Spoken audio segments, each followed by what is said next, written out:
আসসালামু আলাইকুম। বর্ষাকালে দেখা যায় হঠাৎ করে পানিতে যখন সবকিছু ডুবে যায়, তখন স্থানে স্থানে দেখা যায় যে এক গুচ্ছ পিঁপড়া একে অপরের সাথে আকৃষ্ট হয়ে একে অপরের সাথে ধরাধরি করে জড়াজড়ি করে মানে দলা পাকিয়ে আছে আর কি। এটা কেন? এটা এজন্য যে তারা যখন তাদের নিজস্ব ঘরে ছিল, হঠাৎ করে পানি আসার পরে তাদের ঘর যখন ডুবে যায়, তখন তারা ঘর থেকে বেরিয়ে আসতে বাধ্য হয়।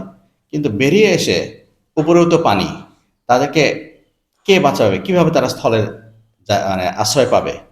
তখন তারা করে কি, সবাই মিলে একে অপরকে জড়িয়ে ধরে একটা বলের মতো আকার ধারণ করে এবং ফলে এই বলের মতো আকার ধারণ করার ফলে তারা পানির উপরে ভাসতে থাকে এবং ভাসতে ভাসতে ভাসতে ভাসতে একসময় পানির ঢেউয়ে বা বাতাসের সহায়তায় তারা কিন্তু একসময় ধীরে ধীরে ধীরে ধীরে স্থলের দিকে চলে যায় এবং স্থলে গিয়ে তারা নিরাপদ আশ্রয়ে পৌঁছে যায়।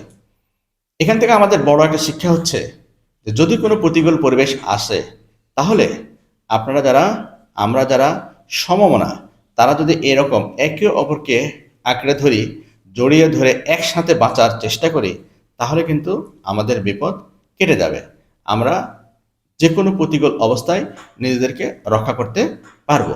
সুতরাং পিঁপড়ার এই জীবন থেকে শিক্ষা নিয়ে আসুন আমরা যারা সমমনা, তারা ঐক্যবদ্ধ হই এবং নিজেদেরকে একত্রে এমনভাবে দৃঢ়ভাবে আবদ্ধ রাখি যেন প্রতিকূল পরিবেশে আমরা নিজেদেরকে রক্ষা করতে পারি।